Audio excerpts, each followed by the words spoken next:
ನಾಡಿಗೆ ಬೆಳಕು ನೀಡಿದ ಜೊಯ್ಡಾ ತಾಲೂಕಿನಲ್ಲಿ 168 ಮನೆಗಳಿಗೆ ಮರೀಚಿಕೆಯಾಗುತ್ತಿರುವ ವಿದ್ಯುತ್ ಬೆಳಕು.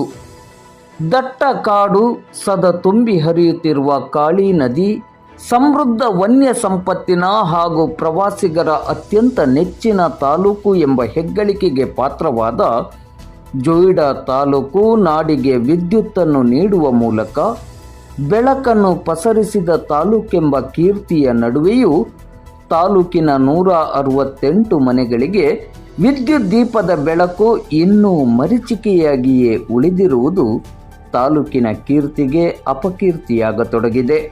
ಜೊಯ್ಡಾ ತಾಲೂಕಿನಲ್ಲಿ ತಾಲೂಕು ಪಂಚಾಯತ್ ವರದಿಯ ಪ್ರಕಾರ 126 ಮನೆಗಳಿಗೆ ವಿದ್ಯುತ್ ನೀಡಬೇಕಾಗಿದೆ.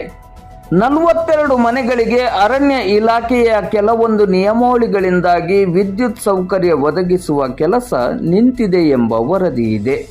ಅದೇನೇ ಇರಲಿ, ತಾಲೂಕಿನಲ್ಲಿ ವಿದ್ಯುತ್ ಉತ್ಪಾದನೆ ಪ್ರಾರಂಭವಾಗಿ 50 ವರ್ಷಗಳು ಕಳೆದರೂ ಈವರೆಗೆ ತಾಲೂಕಿನ 168 ಮನೆಗಳಿಗೆ ವಿದ್ಯುತ್ ಸೌಕರ್ಯ ದೊರೆಯದೇ ಇರುವುದು ಆಶ್ಚರ್ಯದ ಸಂಗತಿಯಾಗಿದೆ. ತಾಲೂಕಿನ 100 ಮನೆಗಳಿಗೆ ವಿದ್ಯುತ್ ಇಲ್ಲ ಎನ್ನುವುದು ಬೇಸರದ ಸಂಗತಿ. ವಿದ್ಯುತ್ ಇಲ್ಲದೆ ಒಂದು ದಿನವೂ ಕೂಡ ಇರಲು ಸಾಧ್ಯವಿಲ್ಲ.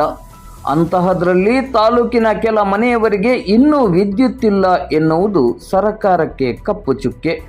ಕೂಡಲೇ ಎಲ್ಲಿ ವಿದ್ಯುತ್ ಸೌಕರ್ಯ ಇಲ್ಲ ಅಲ್ಲಿ ವಿದ್ಯುತ್ ಸೌಕರ್ಯವನ್ನು ಒದಗಿಸಿಕೊಡುವಂತೆ ಸಾಮಾಜಿಕ ಕಾರ್ಯಕರ್ತರಾದ ಟಿ.ಕೆ. ದೇಸಾಯಿಯವರು ಇಂದು ಮಂಗಳವಾರ ಮಧ್ಯಾಹ್ನ 2:30 ಗಂಟೆಗೆ ಜೊಯ್ಡಾದಲ್ಲಿ ಮಾಧ್ಯಮದ ಮೂಲಕ ಸರಕಾರಕ್ಕೆ ಮನವಿಯನ್ನು ಮಾಡಿದ್ದಾರೆ. ನಮ್ಮ ಈ ಜೊಯ್ಡಾ ತಾಲೂಕಿನಲ್ಲಿ ಸ್ವಾತಂತ್ರ್ಯ ಸಿಕ್ಕಿ ಇಷ್ಟು ವರ್ಷ ಆದರೂ ಇನ್ನೂ 168 ಮನೆಗಳಿಗೆ ವಿದ್ಯುತ್ ಕಲೆಕ್ಷನ್ ಇಲ್ಲ ಅಂತ ಹೇಳೋದು ಬೇಸರದ ಸಂಗತಿ ಒಂದನೇದಾಗಿ. ಮತ್ತು ಪ್ರಧಾನಮಂತ್ರಿಗಳ ಯೋಜನೆ ಪ್ರಕಾರ ಇಲ್ಲಿ ಎಲ್ಲ ಹಳ್ಳಿಗಳಿಗೆ ವಿದ್ಯುತ್ ಆಗಬೇಕು ಅಂತೇಳಿದೆ. ಅಲ್ಲಿ ಕೆಲವು ಕಡೆಗೆ ಬೋರ್ಡ್ ಹಾಕಿದ್ದು ಇದೆ, ಸಂಪೂರ್ಣ ವಿದ್ಯುತ್ ಆಗಿದೆ ಅಂತೇಳಿ. ಎಲ್ಲ ಬೋರ್ಡ್ ಹಾಕಿದಾರೋ ಅಲ್ಲಿ ಎಲ್ಲ ಕಡೆಗೆ ವಿದ್ಯುತ್ ಆಗಿಲ್ಲ. ಕಾಳಿ ನದಿ ನಮ್ಮದೇ ತಾಲೂಕಿನಲ್ಲಿ ಹುಟ್ಟಿ ಇಡೀ ರಾಜ್ಯಕ್ಕೆ ದೇಶಕ್ಕೆ ಬೆಳಕು ನೋಡುವಂಥ ಕಾಳಿ ನದಿ ಇಲ್ಲೇ ವಿದ್ಯುತ್ ಉತ್ಪಾದನೆ ಆಗ್ತದೆ. ಆದರೂ ಇನ್ನೂ ಇಲ್ಲಿ ದೀಪದ ಬುಡದಲ್ಲಿ ಕತ್ತಲೆ ಅಂತ ಹೇಳ್ತಾರಲ್ಲ, ಹಾಗೆ ಇಲ್ಲಿ ಇನ್ನೂ ವಿದ್ಯುತ್ತೀಕರಣ ಆಗದಂಥ ಮನೆಗಳು 168 ಇದೆ ಅಂತ ಹೇಳೋದು ಬೇಸರದ ಸಂಗತಿ. ಕೇಂದ್ರ ಮತ್ತು ರಾಜ್ಯ ಸರ್ಕಾರದ ವಿವಿಧ ಯೋಜನೆಯಡಿಯಲ್ಲಿ ಇಂತಹ ಒಂದು ಗ್ರಾಮಗಳಿಗೆ ತಕ್ಷಣ ವಿದ್ಯುತ್ ಒದಗಿಸಿ